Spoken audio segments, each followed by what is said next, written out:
What if I told you that the worst market timer in history still made money? I'm talking about someone who invested right before every major crash for 30 years. Black Monday in 1987. The dot-com bubble burst. The 2008 financial crisis. Every single peak, and they still retired comfortably. How is that possible? The answer is stupidly simple, costs you nothing extra, and you can set it up in about 10 minutes. By the end of this video, you'll know exactly how to use this strategy to build wealth, even if you have no idea what the market will do tomorrow. Here's what we're covering today. The investment method that removes the guesswork, the math behind why it works, real examples with actual numbers, who should use it and who shouldn't, the traps that catch beginners, and a step-by-step checklist you can follow this week. This is about 15 minutes, and if you stick around, I promise you'll walk away with a strategy you can actually use. Let's go. So picture this. It's January 2008. You've saved $10,000. You're ready to invest. Your friend tells you to wait because the market feels shaky.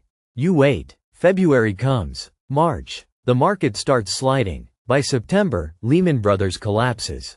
The entire financial system nearly implodes. You're terrified. You never invest. Fast forward to today. That $10,000 is still sitting in your savings account earning basically nothing. Meanwhile, your coworker who didn't even watch the news. She set up automatic investments of $200 every month starting in January 2008, right into the teeth of the crisis. She kept going through the crash, through the recovery, through everything. Today, her account is worth over 6 figures. Same starting point, totally different outcome. The difference wasn't luck. It wasn't market timing. It was a simple system called dollar cost averaging. So why does this matter right now? Because trying to time the market is a losing game for almost everyone. Professional fund managers with teams of analysts and supercomputers can't consistently do it. Regular people with jobs and lives definitely can't do it. But here's the thing, you don't need to. There's a better way that's been proven over decades. It's boring, it's automatic, and it works. Let me explain what dollar cost averaging actually is. Dollar cost averaging means you invest a fixed dollar amount into the same investment on a regular schedule, no matter what the price is doing. That's it. You might invest $100 on the first of every month into an index fund, which is a basket of stocks that tracks the overall market like the S&P 500. You do this whether the market is up, down, or sideways. The key is the same amount, same schedule, every time. Here are the essentials. First, you pick an amount you can afford regularly, like $50 or $200 per month. Second, you pick a schedule and stick to it, like every payday or the first of the month. Third, you buy at whatever the current price is without trying to guess if it'll be cheaper next week. Fourth, you automate it so you don't have to think about it. Fifth, most retirement plans like 401ks already use this method by default when they take money from your paycheck. Now let me walk you through exactly how this works step by step. First, you decide on your regular investment amount. Let's say $100 per month. That's your constant. It never changes based on the market. Next, you choose your investment. Most people use low-cost index funds that track the S&P 500 or total market because they're diversified, meaning your money is spread across hundreds of companies, not just one or two. Third, you set up automatic transfers. Most brokers let you link your bank account and schedule automatic purchases on specific dates. Fourth, the first month arrives. Let's say the share price is $5. Your $100 buys 20 shares. Fifth, month 2. The price is still $5. You buy another 20 shares. Now you own 40 shares total. Sixth, month 3. Here's where it gets interesting. The market drops. The price falls to $2 per share. Your $100 now buys 50 shares. Instead of feeling bad about the drop, you just bought shares on sale. Seventh, month 4. Price recovers to $4. You buy 25 shares. Month 5, price is back to $5. You buy 20 more shares. Let's add this up. You invested $500 total over 5 months. You now own 135 shares. Your average cost per share is $500 divided by 135. Which equals $3.70. Notice what happened. The price bounced between $2 and $5, but your average cost smoothed out to $3.70. You bought more shares automatically when prices were low and fewer when prices were high, without making a single prediction about where the market was headed. So how do people actually use this to build wealth? Let me give you 5 practical strategies. First, automate your retirement savings. This is the most common use. If you have a 401k or IRA, set up automatic contributions from every paycheck. The money comes out before you see it, you invest through market ups and downs, and you never have to time anything.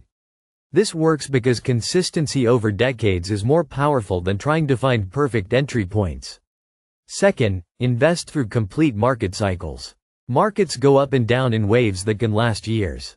Dollar cost averaging keeps you in the game during the scary down periods when most people panic and sell.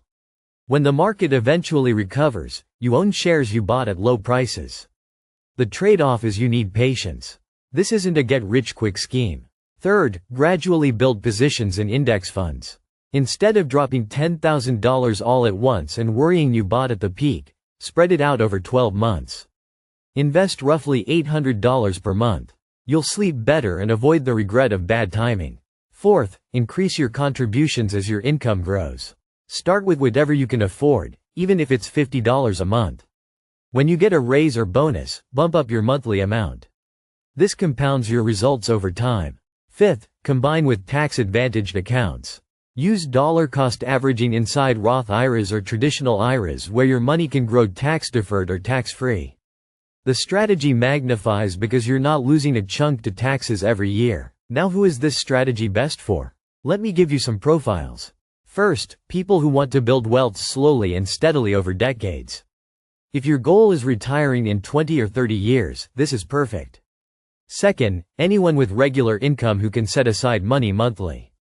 If you get a paycheck every 2 weeks or every month, you can do this. Third, beginners who don't want to stress about market timing. If watching stock prices makes you anxious or you have no idea when to buy, automation removes the emotion. Fourth, people saving for long-term goals like retirement, college funds, or financial independence. This doesn't work for short-term goals like buying a car next year. Fifth, those in moderate tax brackets. If you're in a high tax bracket, you'll want extra planning around capital gains taxes, which is the tax you pay on profits when you sell. For most people, though, this isn't a deal breaker. Let me show you some real numbers. Base case. Paula invests $100 per month into an S&P 500 index fund for 5 months. Here's what happens. Month 1, share price is $5. She buys 20 shares. Month 2, price is still $5. She buys 20 more shares for a total of 40. Month 3, the market tanks. Price drops to $2.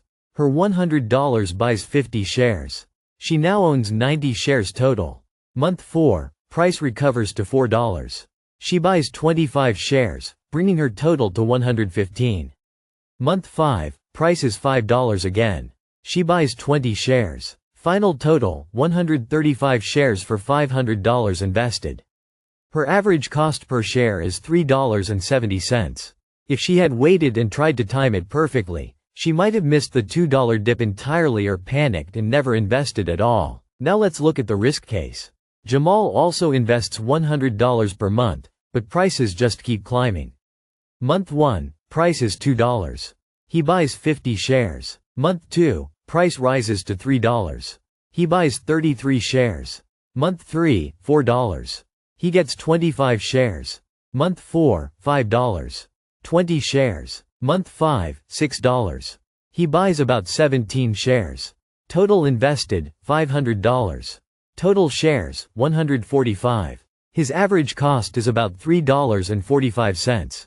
He built wealth, but he would have done even better if he had invested all $500 in month 1 when the price was $2. Here's the sensitivity. This reveals the main trade-off with dollar cost averaging. In a steadily rising market, lump sum investing, where you invest all your money at once, often beats dollar cost averaging mathematically. Studies show lump sum wins about 2/3 of the time historically. But here's the catch. You need to have a lump sum sitting around, and you need the guts to invest it all at once, even when the market feels expensive. Most people can't do that. Dollar cost averaging wins on behavior.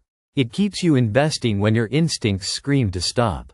And that behavioral edge often matters more than the mathematical edge of lump sum. So when should you avoid dollar cost averaging? Here are the biggest pitfalls. First, don't use this for investments with high fees or commissions.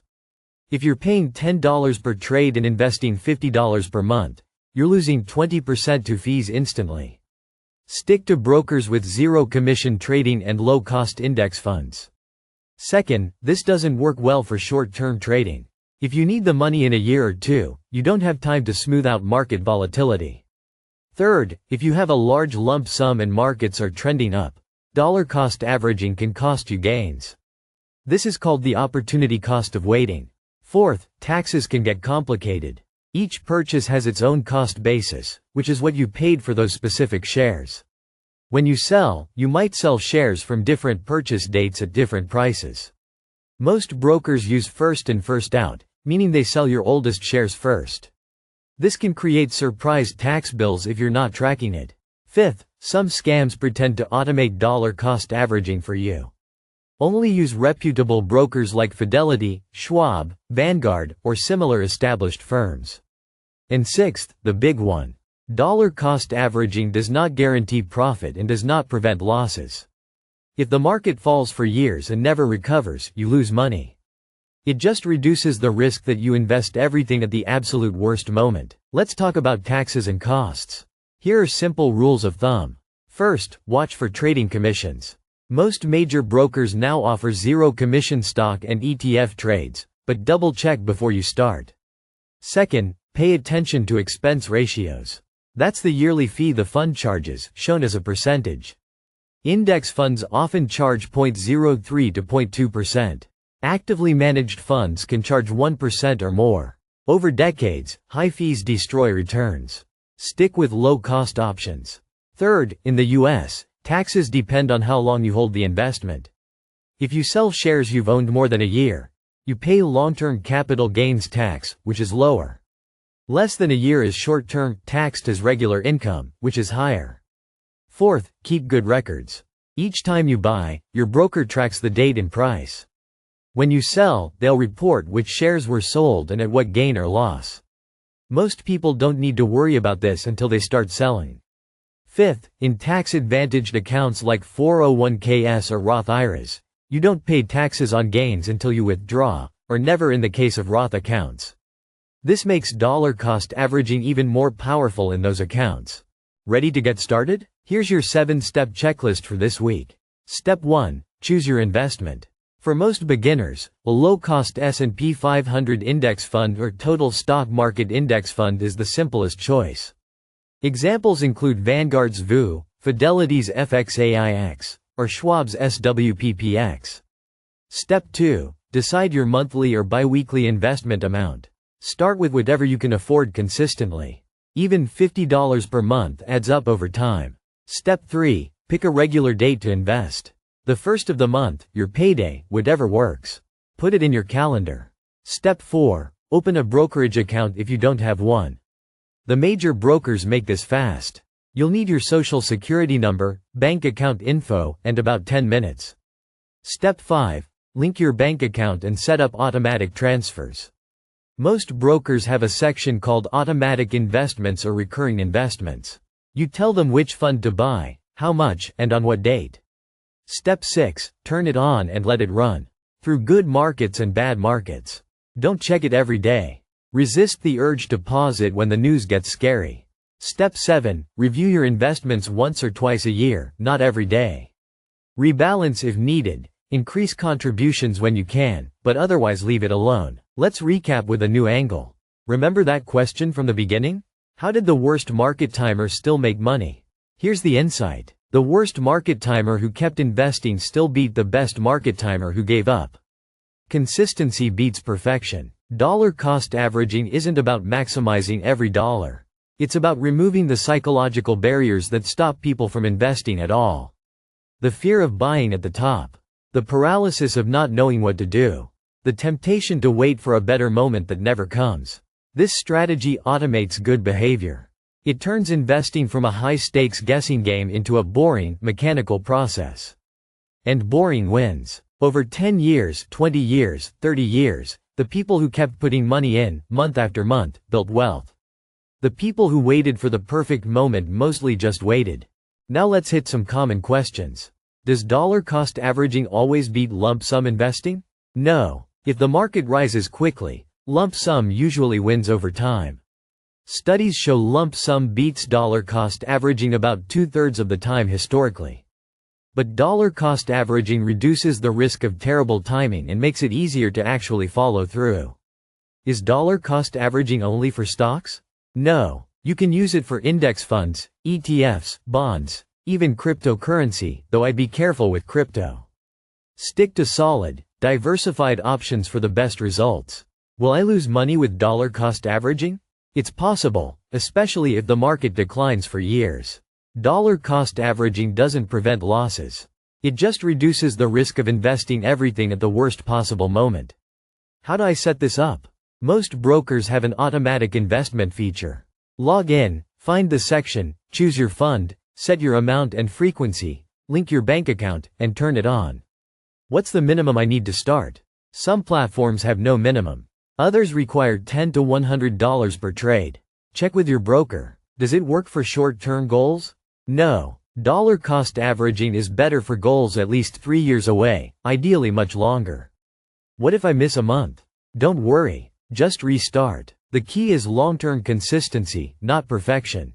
How do taxes work? Each purchase is tracked separately.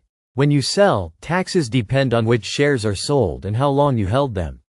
Long-term holdings get better tax treatment. Most people don't need to worry about this until they start selling. Here's the disclaimer. This video is for educational purposes only and is not financial advice. I'm not a financial advisor. Your situation is unique. Tax laws change. Investments carry risk, including the risk of loss. Before making investment decisions, do your own research, consider your goals and risk tolerance, and consult a qualified financial professional if needed. Past performance doesn't guarantee future results. Now go build your wealth, one boring month at a time.